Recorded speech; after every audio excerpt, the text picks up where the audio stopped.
Izslēdz veselos. Tā kā 6 ir lielāks par 5, skaitītājā nevar palikt lielāks skaitlis. Mēs varam uzrakstīt 6 kā 5 plus 1, un 5 dalīts ar 5 būs 1 vesels.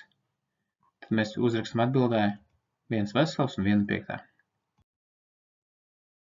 Tagad mēs varam sadalīt 7 kā 6 plus 1, un 6 dalīts ar 3 ir 2.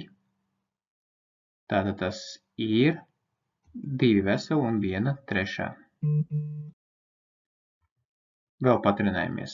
17 ceturtās. Kā šo 17 tagad var sadalīt? Es zinu 16 plus 1, jo 16 dalīts ar 4 ir 4. Tad 4 veseli un 1 ceturtā. 23.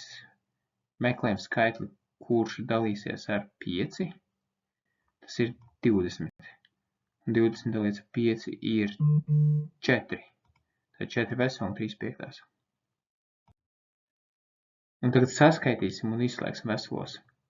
Saucēji vienādi, tur vienkārši 4 plus 3. Un pārveidosim tad 7, kā 5 plus 2. Mums 5 dalīts ar 5 ir 1, un tad 1 vesels un 2 piektās. Un mums šoreiz nav saucēji vienādi, vajag vienādotos. Pareizinām tad ar 5 vienā otrā ar 6. Reizinām, iegūsim šādu izteiksmi. Saskaitam tikai skaitītājs, saucēji paliek 30. Un te var redzēt, ka var izslēgt veselos. Jo 37 mīnus 30 ir 7, tad paliek pāri 7.